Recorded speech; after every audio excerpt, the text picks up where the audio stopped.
Un encuentro con su palabra, porque secase la hierba, marchitase la flor, mas la palabra de Dios permanece para siempre. Con ustedes, el doctor José Ricardo Arias Quintero.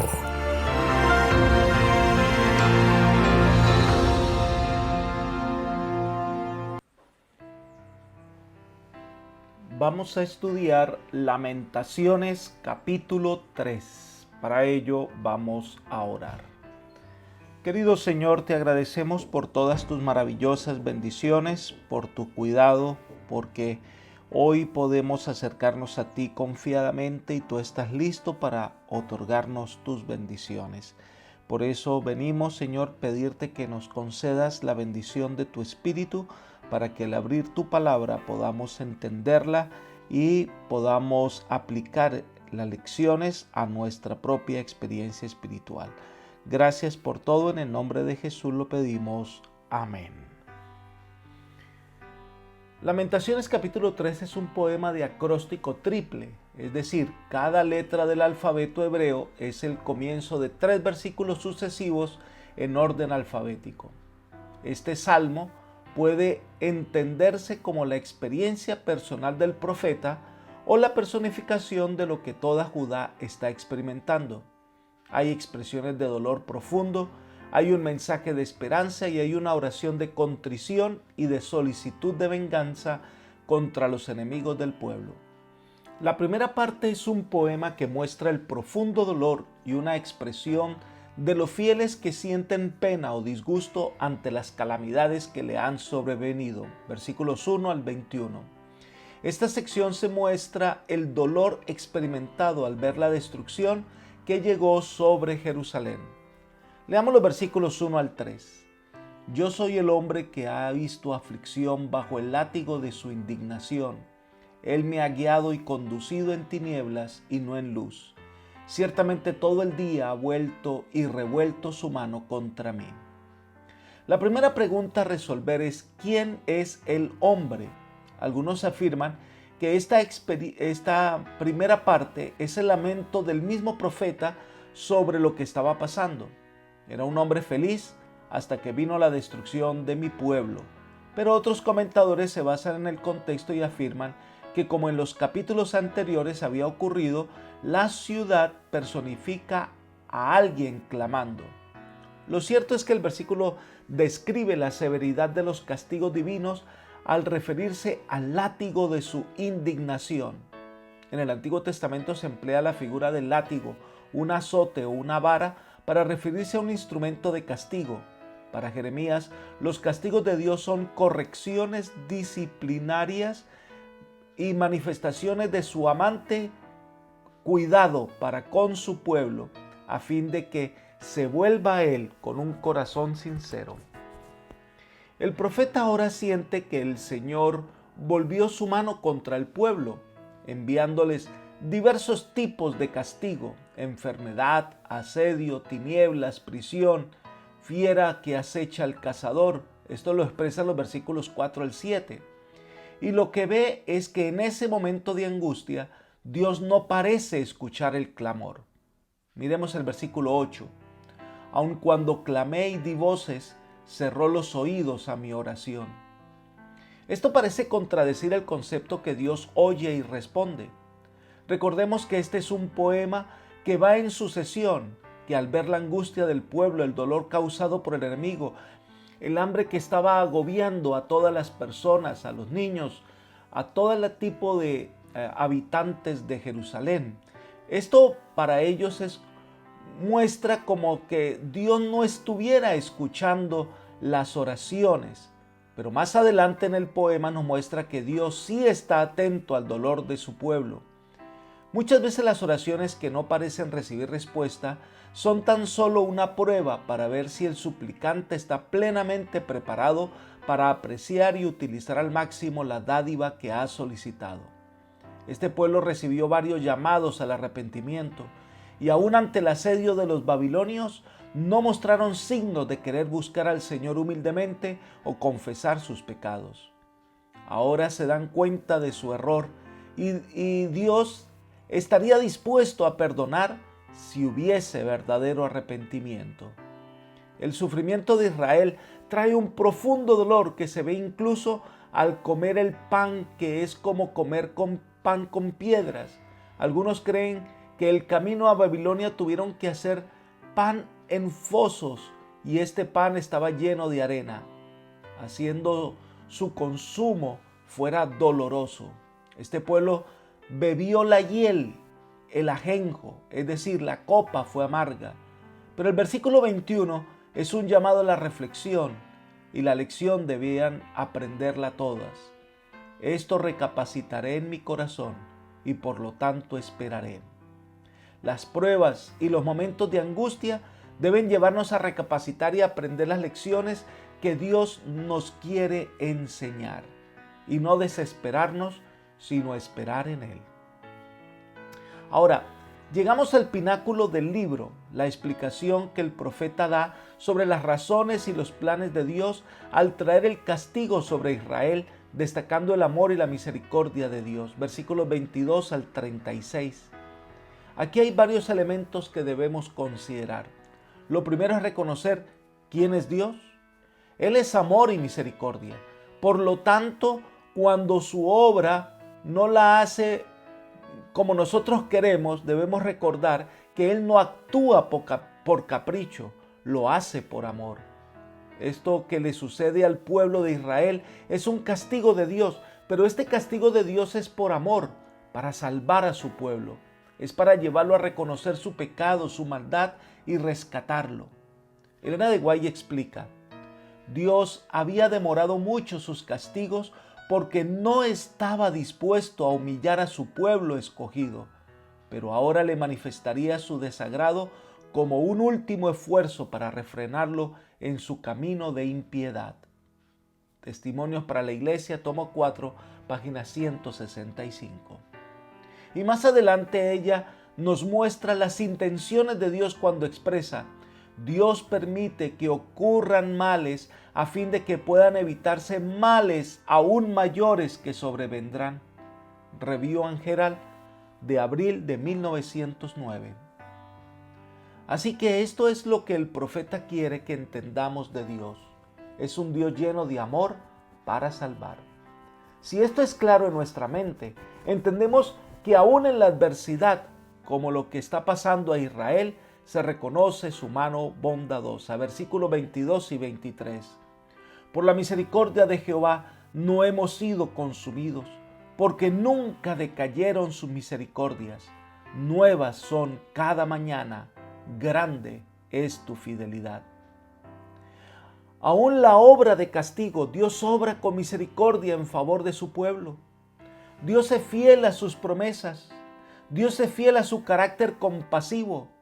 Y nosotros cada día vemos las manifestaciones del amor de Dios al prodigarnos el aire, prodigarnos la vida, el agua, el sol, que a veces son dones que damos por sentado y que por los cuales muchas veces no le agradecemos al Señor. Él nos da todas estas bendiciones porque Él es fiel y renueva su amor por nosotros cada día. Entonces, si llegamos a tener claridad en la esencia del carácter de Dios, podemos decir, como dice los versículos 24 al 27, lo siguiente: Mi porción es Jehová, dijo mi alma, por tanto en Él esperaré. Bueno es Jehová a los que en Él esperan, al alma que le busca. Bueno es esperar en silencio la salvación de Jehová.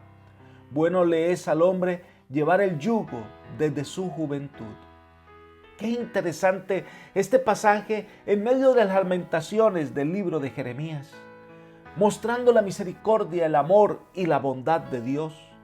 3 veces este pasaje repite que es bueno esperar en el Señor y también es bueno llevar el yugo del Señor y es bueno vivir humildemente ante su presencia, aprender a perdonar y reconocer la grandeza del Señor.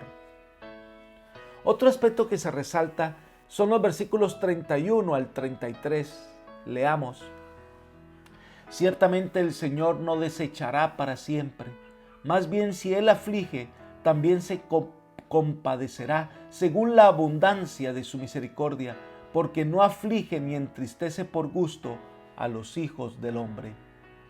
Aquí está la clave para entender todo el libro de las Lamentaciones.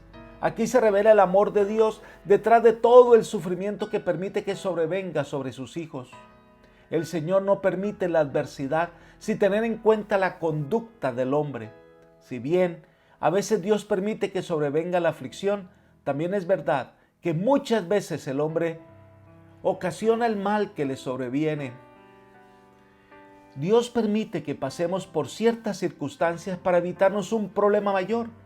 Es que Dios no se place en el sufrimiento del hombre, no se goza en el dolor que viene al hombre en el resultado de su conducta. Dios ama y corrige porque es necesario para salvar al hombre. Y termina describiendo la razón del castigo que vino sobre Israel en los versículos 34 al 36. Dios no puede aprobar la injusticia, el violar los derechos de los hombres, y tampoco el Señor aprueba la mentira. Por eso Dios obra con justicia al castigar a este pueblo rebelde que se ha apartado de la bondad y la misericordia de Dios. La siguiente sección son los versículos 37 hasta el 51, y es un llamado a no quejarse contra Dios. No es solo presentar ante Dios un reclamo por lo que está pasando, sino más bien, si Dios obra con amor y justicia y nadie puede determinarle qué hacer, entonces lo que tenemos que hacer nosotros, dice el profeta, es revisar qué hemos hecho para que el Señor no nos perdone. En los versículos 40 al 42, leo en la traducción del lenguaje actual, leemos: si pecamos contra Dios y Él no quiere perdonarnos, pensemos, ¿en qué lo hemos ofendido? Dirijamos al Dios del cielo nuestras oraciones más sinceras y corrijamos nuestra conducta. Ante la gravedad del castigo, grande debió ser el pecado y el error cometido. Por lo tanto, el problema no es Dios, sino nosotros. Debemos no quejarnos a Dios, sino evaluar nuestra conducta y humillarnos ante el Señor y pedir perdón sinceramente. Las aflicciones y dificultades que a todos nos sobrevienen son recordatorios de que el hombre ha de escudriñar su corazón y que si descubre que sus caminos no son los de Dios, debe modificarlos, debe cambiar su conducta. De lo contrario, no hay perdón. Versículos 43 y 44, y sigo leyendo en la traducción del lenguaje actual. Una nube envuelve a Dios, no le deja escuchar nuestra oración. Lleno de enojo, Dios nos persigue, nos destruye sin ninguna compasión. El pecado había creado una nube o una pared por la cual las oraciones de Judá no pueden pasar. Y debido a esta rebelión, sus corazones están al servicio del pecado. Y Dios quiere salvarnos del pecado, pero no en nuestros pecados. Ante la rebeldía de Israel, ellos sufrirán las consecuencias de su maldad. Versículos 45 al 48 dice: nos ha expuesto ante las naciones como si fuéramos lo peor. Fuimos la burla del enemigo. Sufrimos en carne propia los horrores de la destrucción. Cuando vi destruida mi ciudad, no pude contener las lágrimas. Este pueblo que puso su confianza en las naciones vecinas en vez de obedecer al Señor, ahora es el hazmerreír de todas las naciones al verla destruida, asolada. Los horrores de la destrucción fueron terribles, algo que nunca pensaron que fuera realidad. Entonces Jeremías narra su profundo sentimiento de dolor al ver la ciudad destruida y el sufrimiento de su gente. Una oración de liberación es la expresión central de los versículos 52 hasta el 63, el clamor del profeta por su pueblo. El desprecio del mensaje del profeta es evidente y lo recuerda en los versículos 52 al 54. Dice: ciertamente los que me odian sin motivo me cazaron como a un pájaro, silenciaron mi vida en la cisterna y arrojaron una piedra sobre mí. Me cubrieron las aguas por encima de la cabeza. Yo dije: he sido eliminado. La experiencia del profeta cuando fue echado al pozo, perseguido por el pueblo de Israel, odiado porque estaba compartiendo el mensaje de Dios, fue rechazado, fue llevado al pozo, abandonado allí. Ahora, esta experiencia es la experiencia que está sufriendo Israel, que es echado al pozo del sufrimiento, del dolor, por su enemigo, en un lugar oscuro, y ahora es objeto de burlas y menosprecio de los demás. Versículos 55 al 57 dice: Invoqué tu nombre, oh Señor, desde la profunda cisterna. Mi voz ha oído. No escondas tu oído cuando clamo por alivio. Tú te has acercado el día en que te invoqué y dijiste: no temas. ¡Qué tremendas palabras! En medio de la angustia, en medio del dolor, del sufrimiento por su rebelión, hay esperanza para una nación hundida en el pozo. Hay salvación, porque cuando ella clame de corazón, el Señor vendrá y le dirá: no temas, es decir, aquí estoy a tu lado.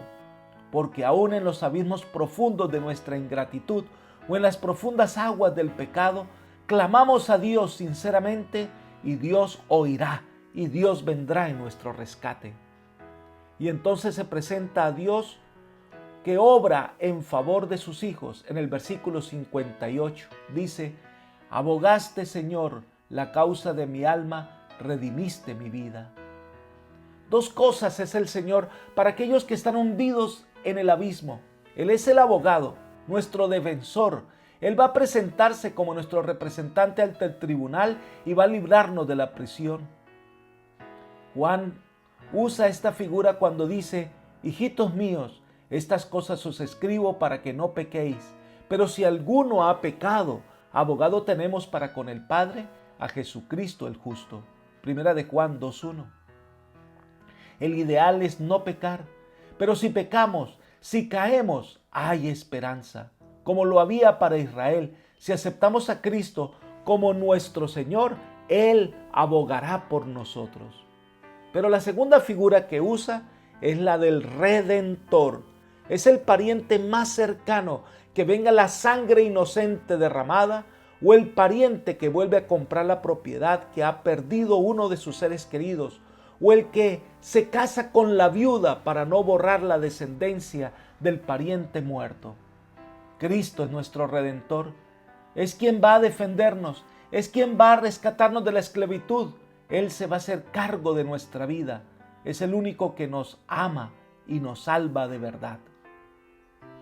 Y termina el capítulo 3 de Lamentaciones con una plegaria de venganza en los versículos 64 al 66.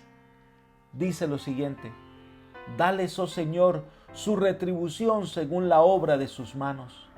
Dales endurecimiento de corazón, venga sobre ellos tu maldición. Persíguelos, oh Señor, en tu furor y destrúyelos debajo de tus cielos. Estos versículos, además de ser una plegaria para dar retribución a las naciones malignas que destruyen al pueblo de Dios, es una profecía al castigo que Dios traerá a estos pueblos si no se arrepienten de su maldad. De la misma manera, Dios hoy hace llamados para que puedan entender las naciones de la tierra quién es Dios. De la misma manera, como el juicio de Dios fue severo con Judá, lo será también con las naciones opresoras que abusaron de su poder, que no siguieron el plan divino. Dios les pedirá cuenta, serán hallados faltos y entonces vendrá la destrucción.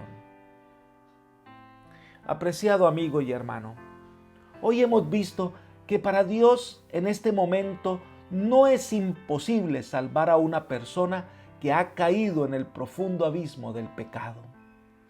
No hay caso que Dios no pueda arreglar. No hay situación que no pueda aliviar. Dios puede hacerlo.